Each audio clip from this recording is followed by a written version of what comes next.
नमस्कार फ्रेंड्स, आज मु बनई खड़ा तरकारी जोटा कि बहुत सुंदर लगी बाड़ी रे आमर दुईटा खड़ा होता मु भाविली किसी यूनिक आउ पूरा टेस्टी आउ कम मसला दिया मु गोटे रेसिपी बनैबी। तो ये रेसिपीटी मु बनई तो चलतु देखा मुझे रेसिपीटी बनई। तो देखो यहीटा गोटे बड़ खड़ाटा होती आ गोटे छोट खड़ाटा। तो मुझे बड़ खड़ा गछटा पूरा उठेकी आनी। तो आपण मानकर बाड़ी रे धला खड़ा थी कि नाली खड़ा थी ये रेसिपीटी बनई पारे जेकोसी खड़ा थे भी तार टेस्टा बहुत सुंदर लगी था।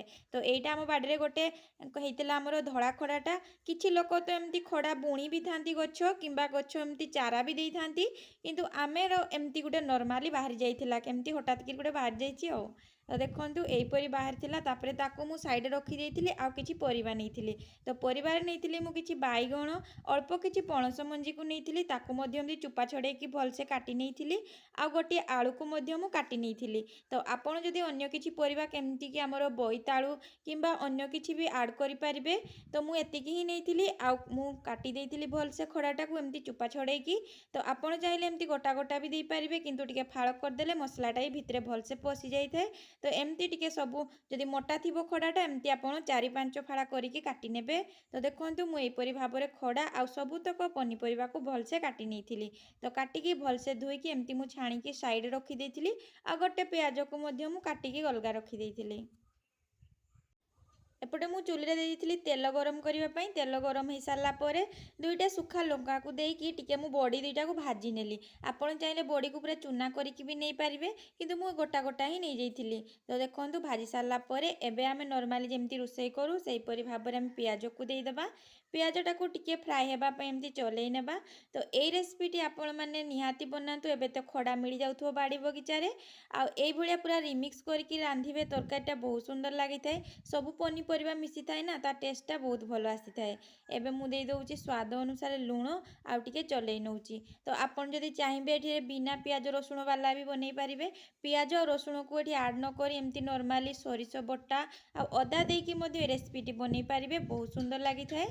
तो एबे मु देई दउछली मु हळदी किछि धनिया पाउडर आ किछि जीरा पाउडर आ टिके कलर हेबा पई काश्मीरी लंका गुंड ताकू देकी भलसे चलई नेबी। आ चलई सारला परे मु भलसे गोटे घोडणी देकी घोड़े देबी जेमती टिके हमर सिजी जीवो। तो एई प्रोसेस रे निहाती थरे करिकी देखंतु आ कमेंट माध्यम रे मते जणांतु केमती लागुची। आ एई रेसिपीटी आपण माने पखाळ भात किबा गरम भात किबा रुटी एमती नॉर्मली मुढ़ी सहित भी खाई पारिबे बहुत सुंदर लागि थाए। तो देखंतु हमर एमती हे जाई टिके कसी हेला परिका हे गला परे आपण जदि लागी लागी जीवो साइड रे पुडी पुडी गला परिका जदि हे जीवो ताले आपण पानी देकी भलसे सिझेई नेबे।